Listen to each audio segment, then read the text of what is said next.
Di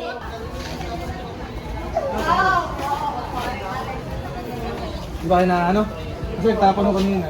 Di ba kinakapirus kung paano tinitreat ng mga municipality yung waste management? Ano? Naisip lang ako. Oo nga, paano kung mag-conduct tayo ng research about it? Saan? Saan nyo ba gusto? Sa bayan na Magdalena. Malapit lang yun. Sabari. Ano, dito kayo? Tara. Pwede naman. G!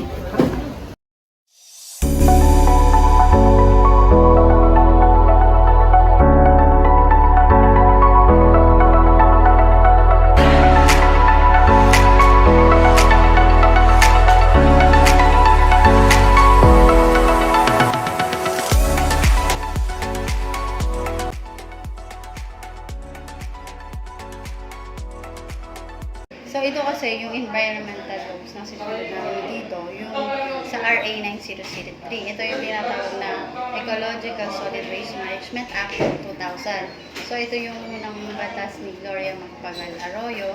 Tapos ito ay na-implement noong 2001. Ito ay may kinalaman kasi sa Manila Bay Rehabilitation. Di ba? Kung alam natin, yung Manila Bay ay nire-rehab ngayon.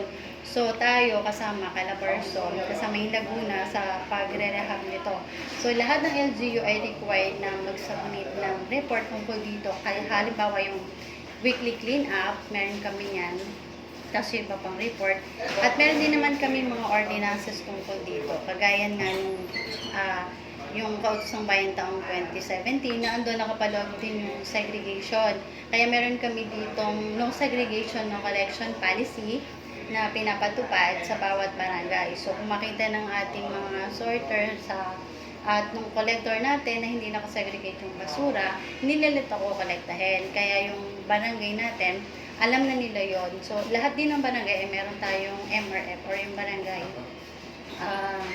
material recovery facility kung saan nila dinadala yung kinukolekta nila sa bahay at doon kinukuha naman ng ating munisipyo. So ano nga ba ang effectiveness nito? At yung mga siguro ang mga hindi lang medyo nakakatulong or yung mga hindi kansis dito, kung may mga tao na hindi sumusunod, halimbawa meron tayong segregation o collection policy, kaso lang pag kolekta pa rin, hindi pa rin siya nakasegregate. Tapos, yun nga, meron din tayong 3 policies. Ito yung open burning, littering, at illegal dumping.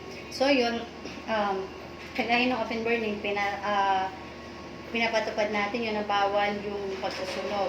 So, meron kami mga flyers na pinapamigay na ganun nga, bawal pagsusunog, at meron din kami na campaign tungkol doon dito.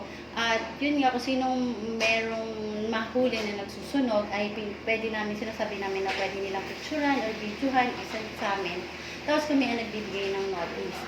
Tapos meron din kasi kaming mga programa tungkol dito. Halimbawa yung sa basura, yung sa plastic, kasi diba bawal yung plastic, yung mga kalat.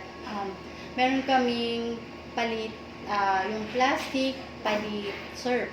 So yung 1:1 yun. Sa isang kilo na plastic ay may kapalit na isang surf powder. So yun, lahat ng barangay, kung nagdadala dito, pag meron silang mga 1 kilo na plastic, binibigyan namin kapalit na isang surf powder. Tapos tuwing Miyerkules naman, meron kaming bayong. So ano ginagawa namin sa bayong? Kasi nga, di ba, bawal magdala ng plastic. So encourage namin yung mga namimili na dalhin nila ay yung eco bag at bawal yung plastic. So pag may nakita kami na nagdadala ng may dalang eco bag pa mamalengke, ay binibigyan namin ng staff at yun binibigyan namin ng bayong. So parang reward na yun sa kanila bilang pagsunod nila doon sa aming programa na bawal yung plastic. So meron, ano pa ba? Yung iba naman, school supplies yung kapalit. Halimbawa yung plastic sa mga estudyante. Yun din, pinapromote namin. Pwede silang mag-ipon. Dati kasi nasa galon, ngayon pwedeng plastic na. Parang imbis na sabon ang kapalit, mga school supplies, notebook at pencil. So yun, ang aming So ano pa ba? So yun lang. Yung pagmamaraan ng solid waste management dito, ganon, parang araw-araw yung pagkokolekta. Tapos, meron kaming diretso na kinukuha sa bahay-bahay. Tapos, yung iba naman sa MRF, yung barangay, ang nagkokolekta ng bio-waste, yung mga nabubulok, at ang munisipyo ang nagkokolekta ng mga residual waste naman. So, ito para naman po dun sa tanong namin. Paano po tinitreat yung mga na-collected po na basura? From collection po papunta dun sa disposal po nila. So, kasi yun, di ba, meron tayong dalawang mini dump truck at isang malaking truck. So, yung dalawang mini dump truck, pagdating dun sa MRF, sinosort muna nila yun. Hihiwalay nila yung mga recyclable, na pwede yung mga diba, tapos mga plastic na pwede nilang dalhin sa jack shop. Pagkatapos, pag yung mga residual na hindi na pwedeng, yung residual for disposal na yon. So, yun yung dinadala sa sanitary landfill sa Santa Cruz. Oo. Tapos yung mga na-collect naman ng ating collector, yung mga recyclable, sa kanila yun, binibenta na nila yun. So, gaano nun po kalaga yung Philippine Clean Air Act po? Yun, sa Philippine Clean Air Act. So, meron kasi tayong kasama din sa ordinance yung nabanggit ko kanina sa yung open burning ano, kasi yun ay meron kami notice of violation nga binibigay dun sa mga nagsusunod, kaya yun ay aming pinapromote na bawal na pagsusunod. May equivalent po ba yung mga punishment? Meron yun sa ordinansa. Halimbawa, kung paulit-ulit ka, unang paglabag, merong amount yun kung magkano ang multa mo. Kung 200, sumunod na paglabag, 600. Pero siguro mas ano ngayon, yung mababa pa yun eh. Yung iba kasi pero sa luma pa kasi yung ordinansa. Yun po. Wala na po namang mga tanong dito and nasagot naman po at saka na-raise naman po yung lahat ng concern dun sa mga topic po. Thank you very much po. Ayun, sa kanan. Thank you then. Thank you.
Magandang umaga po.